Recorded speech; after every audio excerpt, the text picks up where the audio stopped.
Hello student, स्वागत है आप सभी का मेरे यूट्यूब चैनल की एक और नई वीडियो में। आज का हमारा टॉपिक कक्षा 10वीं अध्याय 10 व्रत। यहाँ हम व्रत के प्रश्नों को देखने वाले हैं। पूर्व वीडियो में हमने व्रत से संबंधित एक एक अंक के प्रश्नों को हल किया था। अब हम इसके महत्वपूर्ण प्रश्न जो 3 अंक के हैं उन 3 अंक के प्रश्नों को यहाँ देखने वाले हैं। चलिए तो हम उन प्रश्नों को देख लेते हैं और समझने का प्रयास हम करते हैं। जैसा कि आप स्क्रीन पर प्रश्न देख रहे हैं, एक प्रश्न है, वृत्त के किसी बिंदु पर खींची गई स्पर्श रेखा स्पर्श बिंदु से खींची गई त्रिज्या पर लंब होती है, सिद्ध कीजिए। या इसे इस तरह से भी पूछा जाता है कि वृत्त की स्पर्श रेखा स्पर्श बिंदु से होकर जाने वाली त्रिज्या पर लंब होती है, सिद्ध कीजिए। तो इसे हम पहले चित्र देख लेते हैं। चित्र कुछ इस प्रकार से है। हमने एक वृत्त बनाया हुआ है और उस वृत्त पर ये हमें त्रिज्या हमने निर्मित की है और लंब बताया गया है। तो लंब यहाँ पर हम देखेंगे,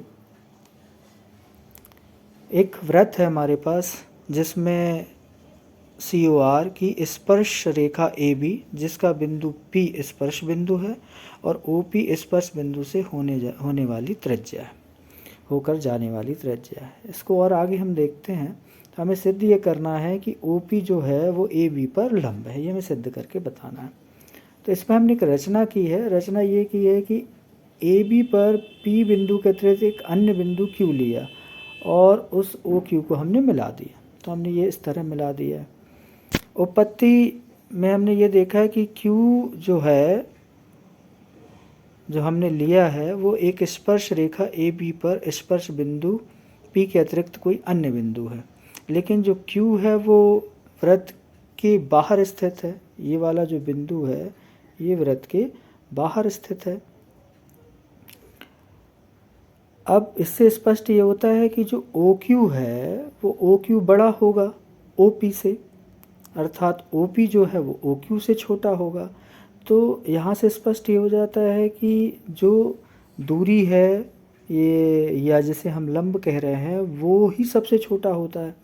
अर्थात हमारा उत्तर ये हो जाएगा कि किसी बिंदु O से रेखा AB पर खींचे गए रेखाखंडों में OP जो है वो सबसे छोटा है और जो सबसे छोटा है वही हमारी क्या हो जाएगी, त्रिज्या हो जाएगी। और त्रिज्या जो AB पर लंब कहलाएगी। अर्थात हम लिख पाएंगे कि OP लंब है AB पर। अतः इसे हम सिद्ध कर सकते हैं इस तरह। अगले प्रश्न पर चलते हैं।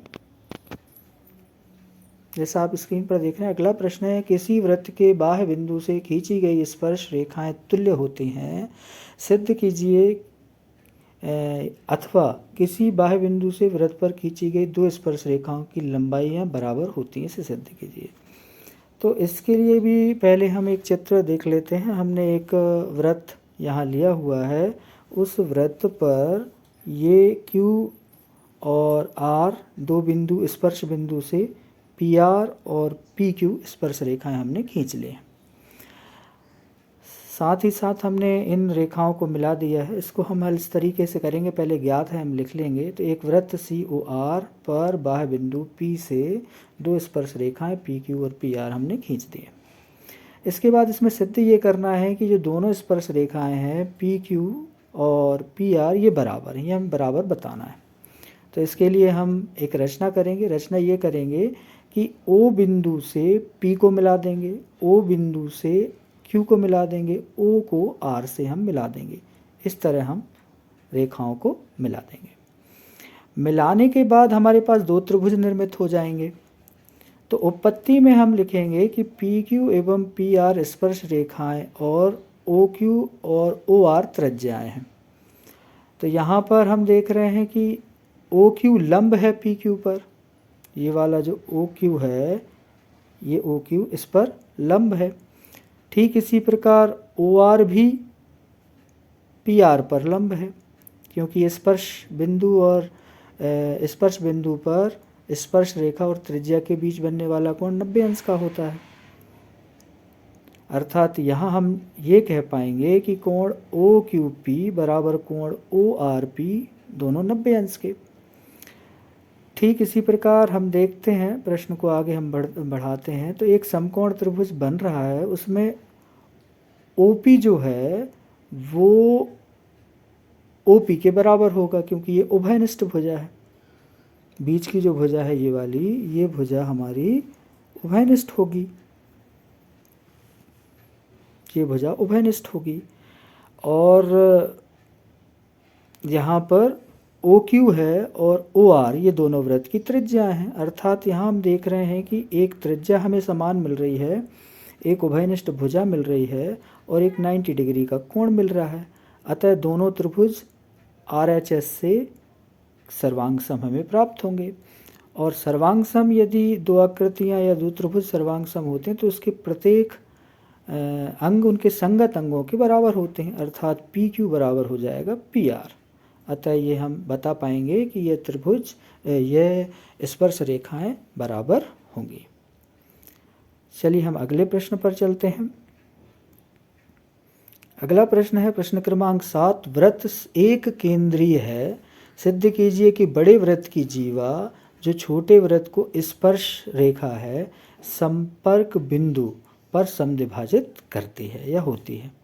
इसके लिए हम चित्र देख लेते हैं। एक चित्र हमारे पास ये है, एक हमने बड़ा वृत्त बनाया हुआ है और एक छोटा वृत्त जिसका केंद्र बिंदु एक ही है, वो है O। अब ये कहा जा रहा है कि यहाँ जो स्पर्श बिंदु AB का स्पर्श बिंदु P है, ये स्पर्श बिंदु OP जो हमने लंब डाला हुआ है, ये AB को दो बराबर भागों में विभाजित करता है। तो इसे हम देखते हैं। सबसे पहले हम ज्ञात है लिख लेते हैं। चित्रानुसार दो समकेंद्रीय वृत्तों को हमने बना लिया, जिसमें जीवा AB वृत्त के छोटे बिंदु P पर स्पर्श करती है। और इसे हल कर लेते हैं। सिद्ध ये करना है हमें कि AP जो है वो BP के बराबर, अर्थात ये भुजा दो बराबर भागों में हमें बांट कर बतानी है। आगे हम बढ़ते हैं। उपपत्ति। रेखाखंड APB अंतःवृत्त की स्पर्श रेखा है। अंतःवृत्त की जो AP रेखा है, APB जो रेखा है वो इस वृत्त की स्पर्श रेखा है।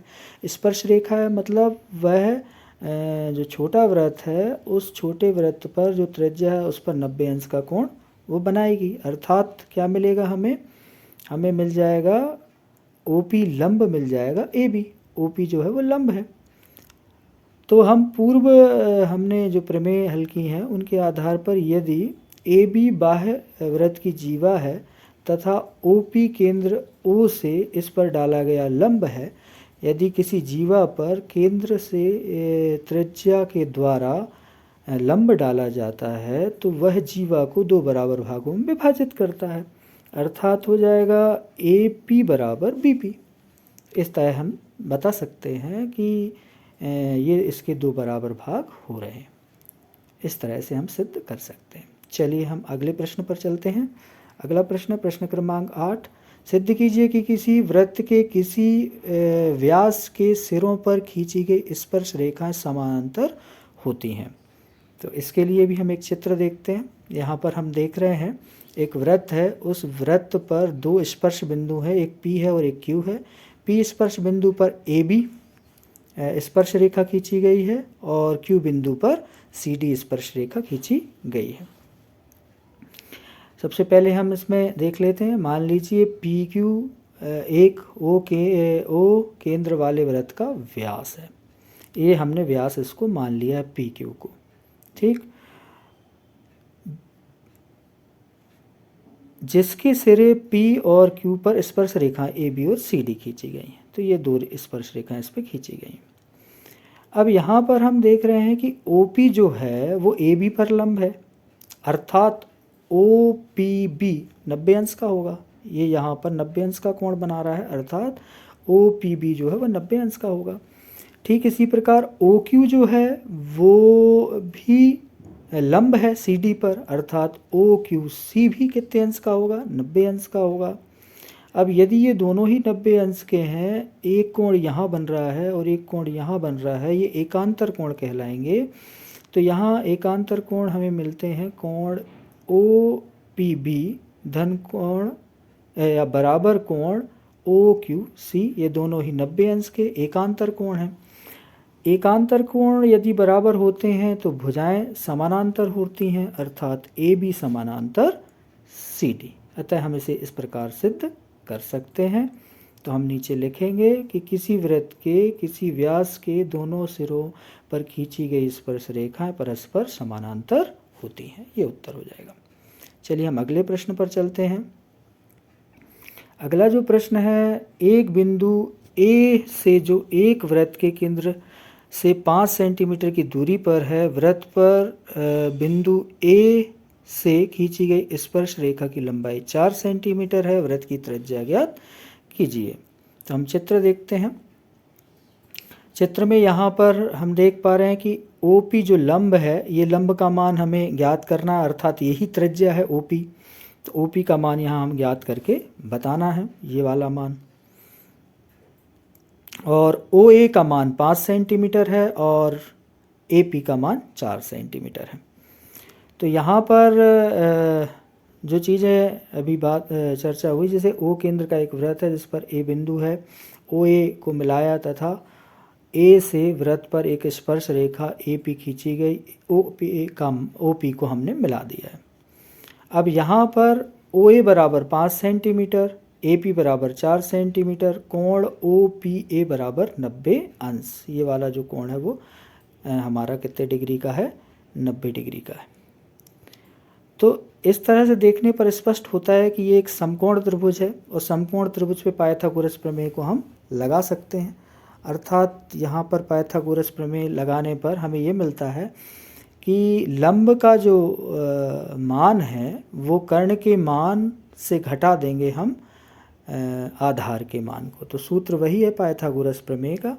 तो OP बराबर करणी OA का वर्ग ऋण AP का वर्ग। यहाँ मानों को हम जमा देंगे तो हमें मान जमाने पर मिलता है पाइथागोरस प्रमेय से OP बराबर करणी के अंदर 25 ऋण 16, 25 से 16 को घटा देंगे तो हमें मिलेगा 9 और OP का मान इस तरह हमें मिल जाएगा, 9 का वर्गमूल करेंगे तो 3, अर्थात त्रिज्या हमारी 3 सेंटीमीटर की होगी। इस तरह से हम हल कर सकते हैं। अगले प्रश्न पर चलते हैं। प्रश्न क्रमांक 10। दो संकेंद्रीय वृत्तों की त्रिज्या 5 सेंटीमीटर तथा 3 सेंटीमीटर है। बड़े वृत्त की उस जीवा की लंबाई ज्ञात कीजिए जो छोटे वृत्त को स्पर्श करती है। तो यहाँ ये पूर्व की भांति एक और चित्र हमारे पास में है जिसमें दो वृत्त हैं, एक 3 सेंटीमीटर का वृत्त है और एक 5 सेंटीमीटर का वृत्त है। यहाँ पर O केंद्र के दो संकेंद्रीय वृत्त ले लिए, इसमें OQ का मान 5 सेंटीमीटर, OM का मान 3 सेंटीमीटर। जहाँ PQ बड़ी त्रिज्या वाले वृत्त की जीवा है तथा छोटे त्रिज्या वाले वृत्त की स्पर्श बिंदु M स्पर्श रेखा है। तो यहाँ इसको हम चित्र में एक समकोण त्रिभुज देख पा रहे हैं। ये एक समकोण त्रिभुज हम देख पा रहे हैं। इस समकोण त्रिभुज का हमें उपयोग करते हुए इसको हल करना है। तो यहाँ OM लंब हो गया PQ और कोण OMQ हो गया 90 अंश। इस पर हम पाइथागोरस प्रमेय को लगा सकते हैं। अर्थात पाइथागोरस प्रमेय को लगाने पर हमें मिलता है MQ का जो मान है वो करणी के अंदर हो जाएगा OQ का वर्ग, अर्थात कर्ण का वर्ग ऋण लंब यानी OM का वर्ग। इन मानों को और जो मान दिए गए उनको जमा देते हैं। OQ यानी 5 का वर्ग 25, 3 का वर्ग 9, 25 में से 9 को घटाया तो 16, √16 हमें प्राप्त होगा। MQ बराबर 4 सेंटीमीटर हमें वर्गमूल प्राप्त करने पर हमें मिलेगा।